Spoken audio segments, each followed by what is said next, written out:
Yes, sir. Yes, sir. Back with another one, man. Music, sports, and politics, man. It's a blessing to have my brother in the building, man. Ghost, how you feeling today? I'm feeling amazing, awesome. I'm always feeling great.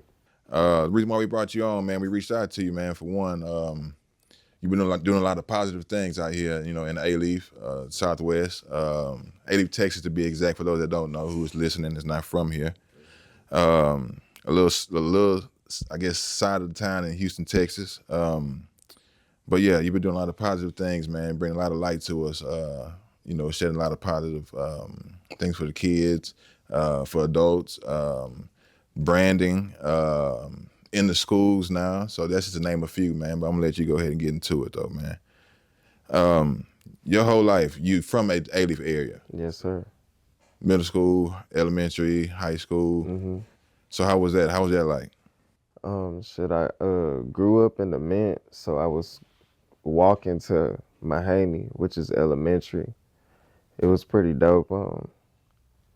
I feel like I grew up the average, you know what I'm saying, kid life, just in a rural environment. You know what I'm saying.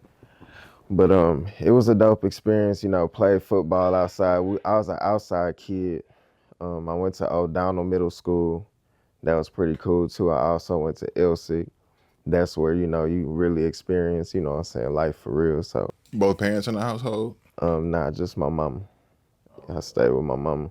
My mama, she worked basically from 10 to 6 p.m. So by the time she get home, she cooking and shit like that. As soon as I get home from school, I'm in the streets. I love being outside, you know what I'm saying? So I got the best of that world.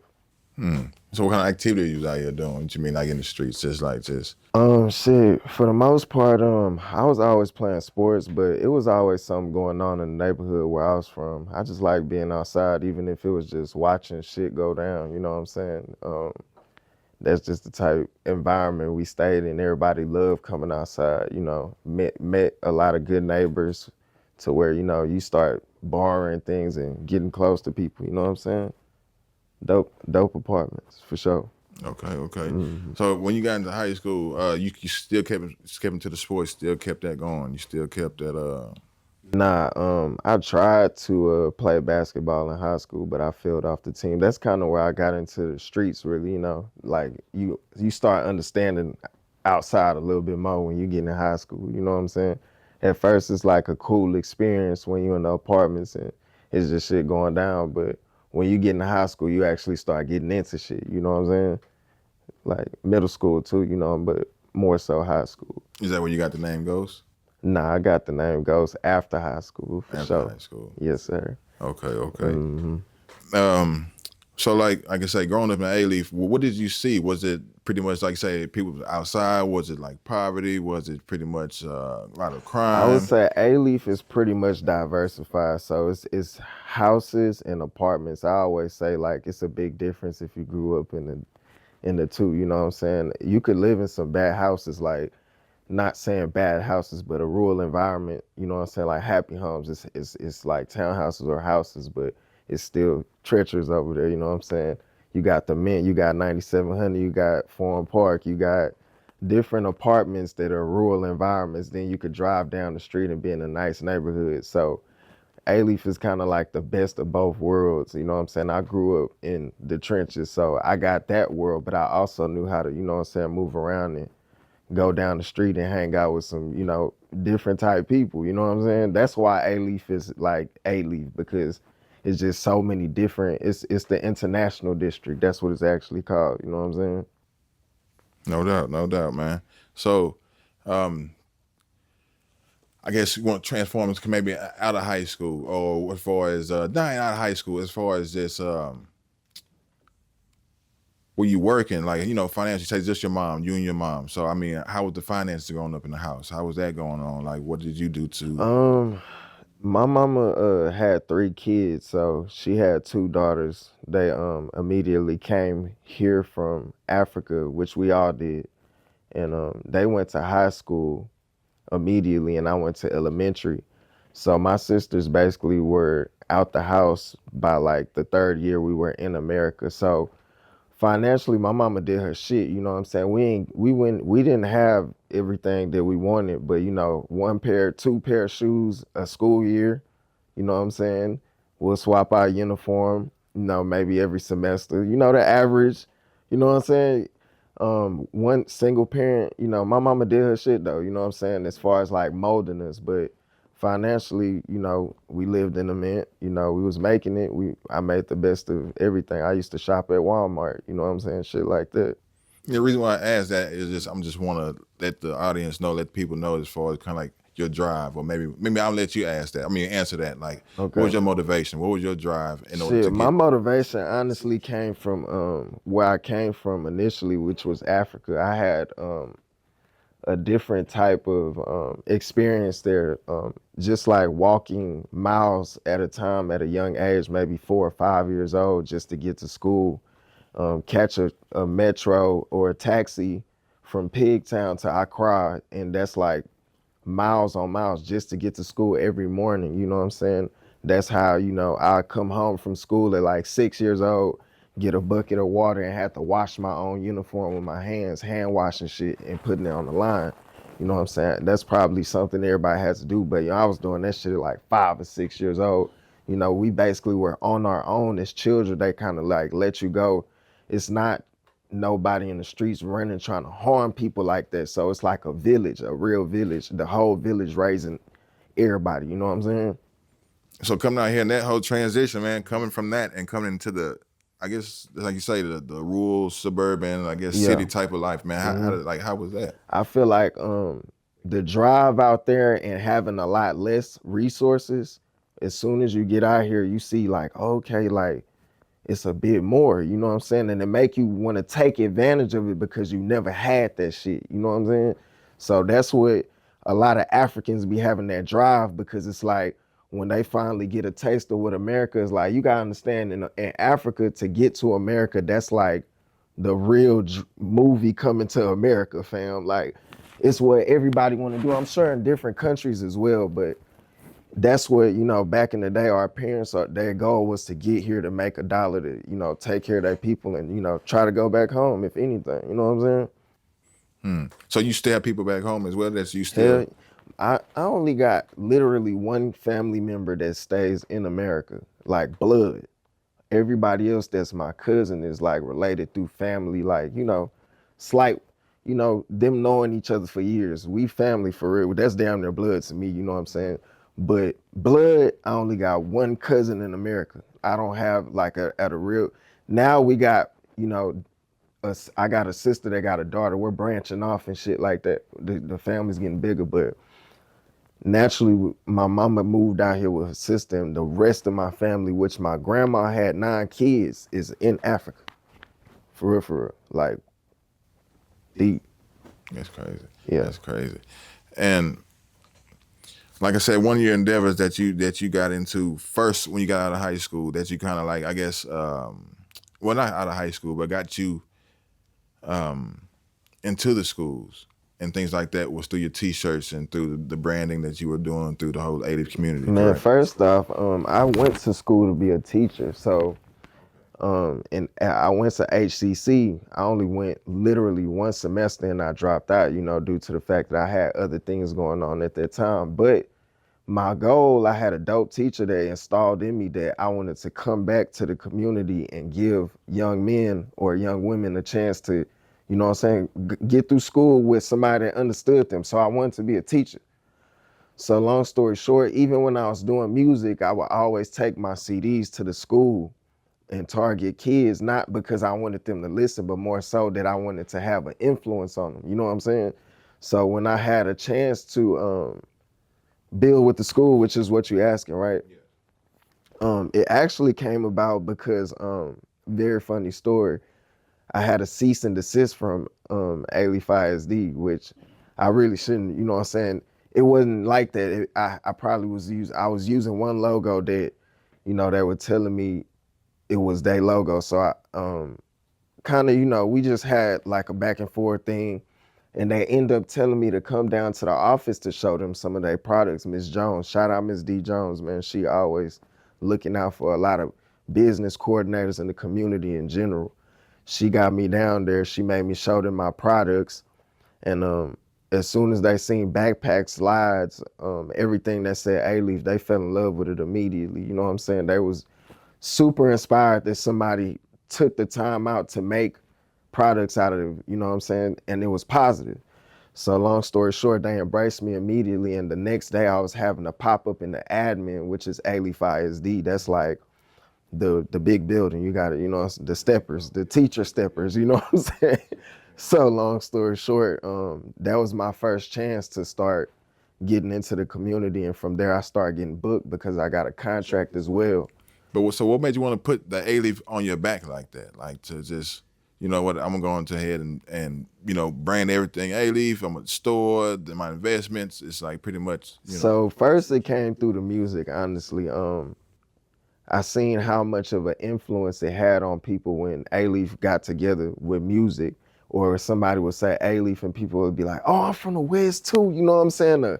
Something, you know, that Alief pride is different. It's because like, you know, we feel like we got shitted on. You know what I'm saying? So we like to really rep for real. You know what I'm saying? And I know that about Alief because you know we didn't put on for Alief. You know what I'm saying? So long story short, that's what made me want to basically say, I'm gonna put this on the shirt, and every time I make music, I'm gonna represent the hood. And I start realizing that the message was stronger than the message. You feel me? So I just ran with the shirt because that was the real message at the end of the day. It's what really brought everybody together. Different races, different cultures, different type of people. You might see somebody at the corner store standing outside thugging, and a white lady that got a A-Leaf shirt on, and they look at each other like, well, you know, we both human and we both from A-Leaf. You know, it brings a connection that people can't. You know what I'm saying? You start it starts it's a conversation starter. It brings people together. You see somebody in the airport with an A-Leaf shirt, you damn near want to stop, bro, and be like, "Hey, bro." You went to. You know what I'm saying? Or you know, it's that. So I call it like a affiliation. You know what I'm saying? It's more something like that. What's the obstacles of you getting into these things, or was it pretty much like I say, an open door? I know with the policy of the you say the cease and desist or whatever that situation was, but beyond that, was there anything else that was kind of like, hey, no, we're not letting you in? I see what you're doing. It's positive, cool, you know. Or did you kind of like was just doing your thing, and it's like, hey, that door just opened up, and it was like, hey, I I'm gonna start by saying, man, they never. Once I was let through the door in Alief ISD, them people really took me under their wing, from all the teachers that vouched for me, because I was already solidified in the streets from me selling this merchandise. And I feel like, honestly, that they love the fact that I was a young black entrepreneur trying to really do something. You know what I'm saying? Um, so long story short, the embracement was very crazy. Like, I still thank God till today that, you know, they ride for me. They really ride for me. They book me. They do everything in their power to keep me in front of the people. And that's what keeps me empowered. That's what keeps me, you know what I'm saying, giving back. That's what keeps me doing all type of stuff. Like right now I got a pop-up I'm finna go do, and I'm gonna give out presents for everything they buy. They know I'm coming with the cheapest price t-shirts. You know what I'm saying? It's not about the money. It's about me keeping in contact with my community at the end of the day. You know what I'm saying? so what made you want to give up the lifestyle that you were living to where you at now? Um, the goal was to always give up, you know, the lifestyle. Like my goal was to ultimately own a business. When I was 17 or 18 years old, I invested in my sister's business, which, you know what I'm saying, we came up with a lot of bread. We did that, you know what I'm saying? So when she did her thing with that, my goal was to always like figure out how to, you know, get to where she was with her business. So long story short, when I was 17, even though I was in the streets, I always knew like I'm gonna do something. This wasn't it. This is it wasn't. When I was 17, I had multiple partners that went to jail for aggravated robbery. And that's what, you know, in the streets, like that's a charge that you don't want to, you know what I'm saying? That's one of them bad motherfuckers that you're gonna do some time behind. So Most of my partners at 16, 13, 14, doing four, they ain't, doing long periods of times and they ain't even started their lives. That made me, I always learn from people's mistakes. That's one thing that I'm blessed to have, what I'm saying, endured. I'm like, Where'd you get that trait from, or that is something that like your mom that's taught a you, or is motherly. God given? That's definitely a motherly trait. I always tell my mama that it's crazy because when she used to talk to a nigga, that shit get annoying as a bro. You don't even want to hear that shit, but it's a spell, bro. It's gonna kick in at some point in your life, and you're gonna be like, bro, this lady was right, bro. She said all this shit. It'd be like that too, You know what I'm man. saying? It'd be like that. You, Yeah. you kind of touched a little bit of just like you say. You say you invested in your sister's business, and it kind of didn't go nowhere. Right. So, like you say, with the troubles and the hardships of entrepreneurship, and trying to be your own boss and trying to establish your own shit. You know what I Yeah. mean?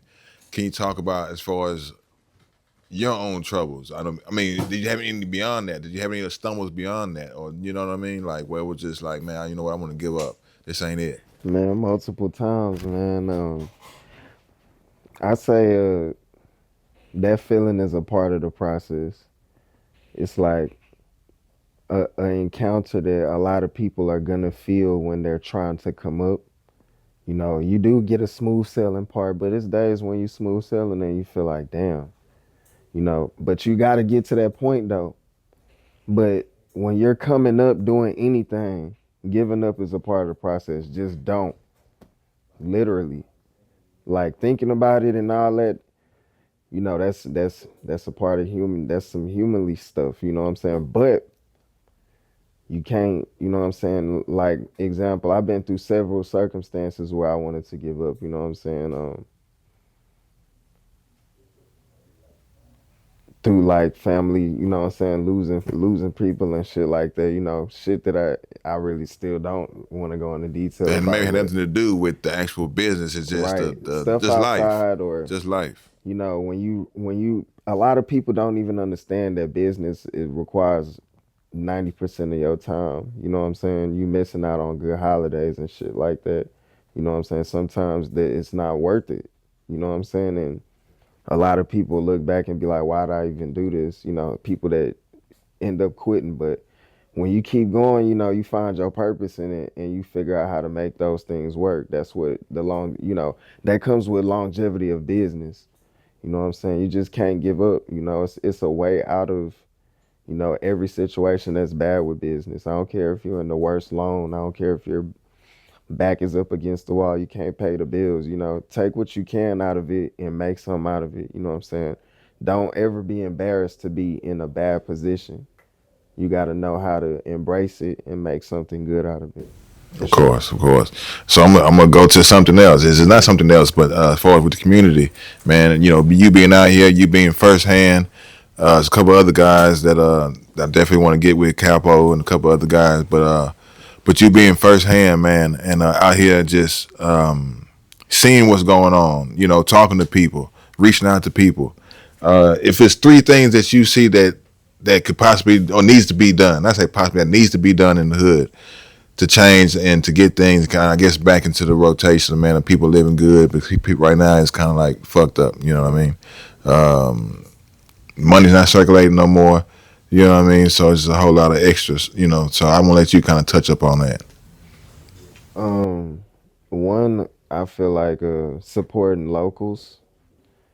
Uh, that's one thing that we need to do. Whether it's you know, whoever's in the community that's doing local things, like that's how we uplift the community and we build from there. The money got to circulate in the community. The second thing I would say is giving out a bit more knowledge, um, as far as like things that people don't really know about, like crypto, or just getting deep into small investments that people put people on as far as knowledge. You know what I'm saying? We need to do more of that. You know what I'm saying? Um, Definitely the knowledge. That's the second one, and then the last one I would say is building some type of institution or colleges, just small things, which is also knowledge, but the giving you the hands-on experience with things. You know what I'm saying? Like we I feel like the stuff that we're being taught is not necessarily anything that we need to know. Like most of the stuff that we need to know, which they're getting into now, because I be at a lot of schools, of course, is like robotics and stuff. That's futuristic, of course. Well, actually, they built a Alief of advanced career, so they getting into it. But we need to, just up everything more, and definitely pour into the poverty side of the community. That's what needs to be taken care of the most. You know what I'm saying? And poverty is comes with crime. So, like I say, Yeah. with the kids, with the crime now, and the influence they have with just social media and just music and things like that. I know you see a lot of that. You probably see a lot of guys that you probably saw as a kid. Now you're like, where they at now? And all Right. that they locked up, or Right. you know, and so what do you think can change about that? Like we do as a community or as just individuals to kind of steer that from happening now? Say it one more time. My bad. I say, what do you think that we can do as individuals could kind of steer the youth from going down that not say criminal route, but just the influences. You know I how mean, this. the main thing we need to do is start in the household. I got a son, so you gotta everybody gotta keep their children sharp. You know what I'm saying? The second thing we gotta do is enable them, give them responsibilities. We start with the kids. Everything start with the kids because that's where most of the violence is being done. You know what I'm saying? These young niggas learning how to spin faster than anything.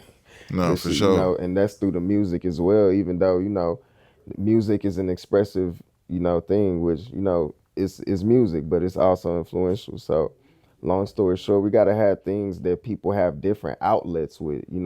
We ain't got no outlet so much, or we don't know so much of how to have outlet experiences. It's okay to have places where men know how to express themselves. You feel me? That's like very important. That's something that we don't have that I feel like make us have to be so hard. You know what I'm saying? Everywhere you go, you got to be hard because we can't express yourself. You can't tell your girl. You can't cry to your girl. You can't rely on your girl. You got to do. You know what I'm saying? So you kind of just got to be hard. You know what I'm saying? So you got to have a place where men know how to, you know what I'm saying? Everybody in general, but especially, whoever, got the No, most responsibility. no, no doubt, man. That's the thing that's very important. Though it's very important that men are in place or we are available. You know what I mean, and for one another and for the youth to help. Like you say, to help them to express themselves Right. in a fashionable and in a Nah, positive facts. manner. But like I say, man, before we wrap it up, man, I want to just give you the grace, man. Just say thank you, man, for coming out. Thank you for kicking it with MSP today, man. Real Thank you for talk. blessing us with the knowledge and the wisdom, man. Hopefully these kids who watching, whoever's watching, man, take some hint to what he's saying Yes, sir. and use it, man. Apply it in your own life.